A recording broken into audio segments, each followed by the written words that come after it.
ನಹಿ ಜ್ಞಾನೇನ ಸದೃಶಂ.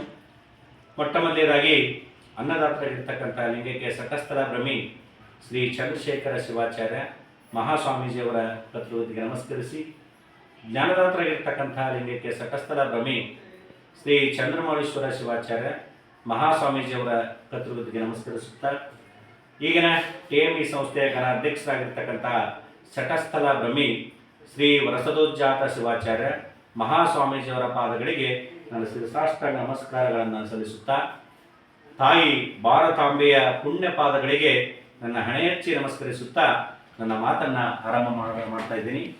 ಈಗ ಪ್ರಸ್ತುತ ಓದುತ್ತಿರುವ ಪ್ರಶಿಕ್ಷಣಾರ್ಥಿಗಳೇ, ಈಗಾಗಲೇ ನಮ್ಮ ಕಾಲೇಜಿನಲ್ಲಿ BEd ಅನ್ನು ಮುಗಿಸಿರುವ ಎಲ್ಲ ಪ್ರಶಿಕ್ಷಣಾರ್ಥಿಗಳೇ, ಜೊತೆಗೆ ಭಾರತದ ಹೆಮ್ಮೆಯ ಎಲ್ಲ ಪ್ರಜೆಗಳಿಗೂ ಕೂಡ ಈ ವಿಡಿಯೋ, ಅದರಲ್ಲಿಯೂ ಮೇ 7ರಂದು ಮತದಾನದ ಹಬ್ಬ, ಲೋಕಸಭೆ ಚುನಾವಣೆ ಮೇ 7 ಮತದಾನದ ಹಬ್ಬವಾಗಿರುತ್ತದೆ. ಆದ್ದರಿಂದ ಎಲ್ಲ ಭಾರತವನ್ನು ನೀವು ಎಲ್ಲೇ ಇರಿ, ಹೇಗೆ ಇರಿ, ತಪ್ಪದೆ ಮತದಾನ ಮಾಡಿರಿ. ಎಲ್ಲರಿಗೂ ಒಂದು ಪ್ರಮುಖವಾದ ವಿಚಾರವನ್ನು ಹೇಳಲಿಕ್ಕೆ ಬಯಸ್ತಾ ಇದ್ದೀನಿ. ದೇಶದ ಭದ್ರತೆಗೆ, ದೇಶದ ಸುರಕ್ಷತೆಗೆ, ನಮ್ಮ ಹೆಮ್ಮೆಗೆ, ನಮ್ಮ ನಾಳುವ ನಾಯಕರನ್ನು ನಾವೇ ಆಯ್ಕೆ ಮಾಡಿಕೊಳ್ಳುವ ಸುವರ್ಣ ಅವಕಾಶ, ಜೊತೆಗೆ ಪ್ರಜೆಗಳೇ ಪ್ರಭುಗಳಾಗುವ ಏಕೈಕ ಸುವರ್ಣ ಅವಕಾಶ.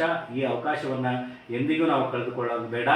ಕಡ್ಡಾಯವಾಗಿ ಮತದಾನ ಮಾಡೋಣ.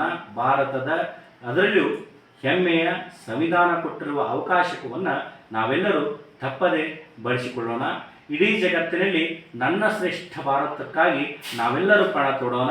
ಏಕೆಂದರೆ ಈ ಇಡೀ ಪ್ರಪಂಚದಲ್ಲಿ ಇಷ್ಟು ದೊಡ್ಡ ಪ್ರಜಾಪ್ರಭುತ್ವವನ್ನು ಉಳಿಸಿಕೊಂಡು ಅದ್ಭುತವಾಗಿ ಬೆಳೆಸಿಕೊಂಡು ಹೋಗುತ್ತಿರುವ ಹೆಮ್ಮೆಯ ದೇಶ ನನ್ನದು. ಹೀಗಾಗಿ ಒಂದು ಮಾತನ್ನು ನಾವು ಯಾವಾಗಲೂ ನೆನಪಿಟ್ಟುಕೊಳ್ಬೇಕು ವಿದ್ಯಾರ್ಥಿಗಳೇ, ದೇಶಕ್ಕಾಗಿ ನಾವೇನು ಮಾಡಿದ್ದೀವಿ ಅನ್ನೋದನ್ನು ನಾವು ಪ್ರಶ್ನೆ ಮಾಡಿಕೊಂಡಾಗ ಅಟ್ಲೀಸ್ಟ್ ಒಂದು ಹೆಮ್ಮೆಯಿಂದ ಹೇಳ್ಕೊಳ್ಳೋಕ್ಕೆ ನಾನು ಮತದಾನ ಮಾಡಿದ್ದೇನೆ ಅಂತಕ್ಕಂಥ ಹೆಮ್ಮೆ ಮತ್ತು ಗೌರವ ನಿಮ್ಮಲ್ಲಿ ಬರಬೇಕಾಗುತ್ತೆ. ಆ ಗೌರವಕ್ಕೋಸ್ಕರ ತಪ್ಪದೆ ಎಲ್ಲರೂ ಕೂಡ ಮೇ 7ರಂದು ಮತದಾನ ಮಾಡಬೇಕು. ನೀವಷ್ಟೇ ಅಲ್ಲ, ನಿಮ್ಮ ಅಣ್ಣ ತಂಗಿ, ಅಕ್ಕ ತಮ್ಮ, ಬಂಧು ಬಳಗ, ತಂದೆ ತಾಯಿ ಎಲ್ಲರನ್ನ ಸೇರಿಸ್ಕೊಂಡು ಕುಟುಂಬ ಸಮೇತ, ಅಷ್ಟೇ ಅಲ್ಲ ಅಕ್ಕಪಕ್ಕದ ಮನೆ ಆಗಿರ್ಬೋದು, ಊರವರಾಗಿರ್ಬೋದು, ಸ್ನೇಹಿತರಾಗಿರ್ಬೋದು, ಫ್ರೆಂಡ್ಸ್ ಆಗಿರ್ಬೋದು, ಎಷ್ಟೋ ಸಲ ಚಾಟಿಂಗ್ ಮಾಡ್ತೀರಿ, ಫೋನ್ ಮಾಡ್ತೀರಿ. ಒಂದ್ಸಲ ಕೇಳ್ರಿ, ನೀವು ವೋಟ್ ಹಾಕಿದ್ರೆ ಇಲ್ಲ, ಒಂದ್ಸಲ ಮೆಸೇಜ್ ಮಾಡ್ರಿ, ನೀವು ಇವತ್ತು ಲೋಕಸಭಾ ಚುನಾವಣೆ ಇದೆ, ವೋಟ್ ಮಾಡಿದ್ರಿ ಇಲ್ಲ ಅಂತೇಳಿ ಒಂದ್ಸಲ ಕೇಳಿ ನೋಡ್ರಿ. ಅವಾಗ ಅವರಿಗೆ ಗೊತ್ತಾಗುತ್ತೆ ನಾವು ಇವತ್ತು ವೋಟ್ ಮಾಡಬೇಕಾಗಿತ್ತು, ಮಾಡೋಣ ಅಂತೇಳಿ ನೆನಪು ಮಾಡ್ಕೊಂಡು ಮಾಡ್ತಾರೆ.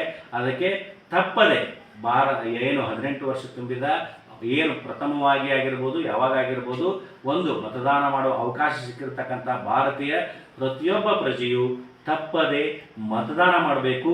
ಯಾಕಂದರೆ ಈ ಭಾರತ ಕೊಟ್ಟಿರುವ ಸುವರ್ಣ ಅವಕಾಶವನ್ನು ನಾವು ತಪ್ಪದೆ ಬಳಸಿಕೊಳ್ಳೋಣ. ಎಲ್ಲರೂ ತಪ್ಪದೆ ಮತದಾನ ಮಾಡಿರಿ. ಮೇ 7 ಭಾರತದ 2024ರ ಲೋಕಸಭಾ ಚುನಾವಣೆಯಲ್ಲಿ ಈಗಾಗಲೇ ಸೌತ್ ಅಂದರೆ ನಮ್ಮ ಕರ್ನಾಟಕದ ದಕ್ಷಿಣ ಭಾಗದಲ್ಲಿ ಈಗಾಗಲೇ ಚುನಾವಣೆ ನಡೆದು ವೋಟಿಂಗು ಆಗಿದೆ. ಯಾವಾಗಲೂ ಉತ್ತರ ಕನ್ನಡದಲ್ಲಿ ಹೆಚ್ಚು ವೋಟಿಂಗ್ ಆಗುತ್ತೆ. ಆದರೆ ಈ ಸಲ ಇನ್ನೂ ಹೆಚ್ಚಿಗೆ ನಾವು ಪರ್ಸೆಂಟೇಜನ್ನು ಮತದಾನ ಮಾಡೋಣ. ಈಗಾಗಲೇ ಭಾವಿ ಶಿಕ್ಷಕರಾಗಿ, ಶಿಕ್ಷಕಿಯರಾಗಿ ಕೆಲವರು ಕೆಲಸ ಮಾಡ್ತಿರ್ಬೋದು, ಕೆಲವರು ಬೇರೆ ಬೇರೆ ಉದ್ಯೋಗದಲ್ಲಿರ್ಬೋದು.